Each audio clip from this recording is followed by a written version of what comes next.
नमस्कार, आप लाइव बिहार देख रहे हैं। मैं हूं राजमोहन तिवारी। देखिए, बिहार विधानसभा चुनाव के मद्देनजर एनडीए खेमे से तमाम 243 सीटों पर उम्मीदवारों के नाम की घोषणा कर दी गई है। इसके पहले हमने आपको बताया था कि बीजेपी और जेडीयू ने अपने 101 सीटों पर उम्मीदवारों के नाम का ऐलान किया था। जीतन राम मांझी ने 6 सीटों पर और उपेंद्र कुशवाहा ने भी 6 सीटों पर अपने उम्मीदवार के नाम की घोषणा कर दी थी। लेकिन वहीं लोक जनशक्ति पार्टी रामविलास ने महज 14 सीटों पर उम्मीदवारों के नाम का ऐलान किया था।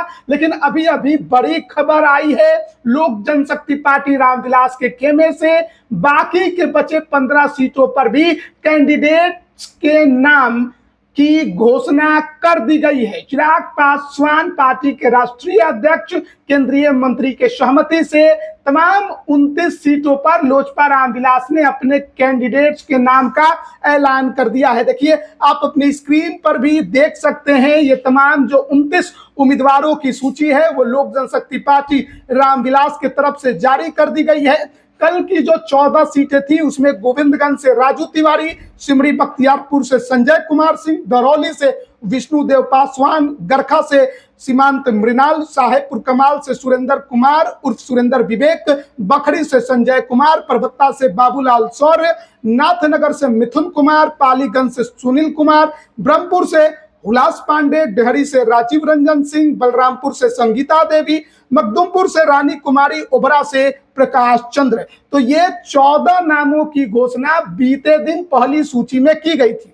लेकिन आज जो अन्य बची हुई 15 सीटें थी उस पर भी उम्मीदवारों के नाम का ऐलान कर दिया गया है। और बड़ी बात यह है कि बीते दिन जो हमारे पास जानकारी आई थी कि नवादा में कोई भी सीट लोक जनशक्ति पार्टी रामविलास को नहीं मिला है। पार्टी के अंदर से बड़े हमारे जो सोर्स थे उन्होंने दी थी, लेकिन जो आखिरी मोमेंट पर जो ये दूसरी सूची जारी की गई है इसमें नवादा में 2 सीटें जिसकी चर्चा थी वो शामिल है। इसका मतलब है कि नवादा में 2 सीटें चिराग पासवान को मिली हैं।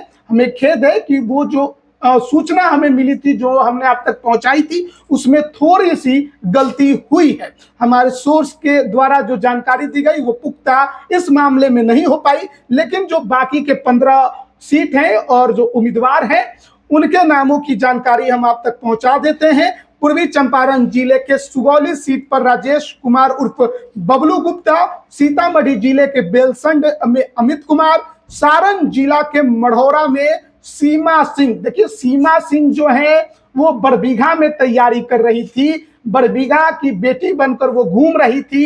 एक्ट्रेस हैं और भी कई नामों से इनको जाना जाता है, लेकिन सीमा सिंह को बरबीघा नहीं बल्कि मढ़ौरा से उम्मीदवार बनाकर उतारा गया है। भूमिहार समाज से आती हैं। शेर घाटी से उदय कुमार सिंह को कैंडिडेट चिराग पासवान ने बनाया है। बोध गया सुरक्षित सीट पर श्यामदेव पासवान, नवादा के रजौली सुरक्षित सीट पर विमल राजवंशी। देखिए, रजौली की सीट पर जो अभी विधायक थे वो आरजेडी के थे प्रकाशवीर, लेकिन पाला बदलकर इधर आए थे। उम्मीद थी कि टिकट मिलेगा लेकिन उनको नहीं मिला है। विमल राजवंशी को टिकट मिला है। गोविंदपुर सीट पर विनीता मेहता को टिकट मिला है। बोचहा में बेबी कुमारी, देखिए ये बीजेपी की नेत्री थी, पूर्व विधायिका भी हैं। और जब बोचहा में टिकट देने की बारी आई तो बीजेपी से इनको लोजपा रामविलास मिलाकर टिकट दिया गया है बेबी कुमारी को। बख्तियारपुर में अरुण कुमार, फतुहा में रूपा कुमारी, बहादुरगंज में कलीमुद्दीन, महुआ में संजय कुमार सिंह, चेनारी में मुरारी प्रसाद गौतम। देखिए, इनका भी टिकट कहा जा रहा था कि कंफर्म नहीं है। ये बीजेपी में थे, आरजेडी कांग्रेस से आए थे।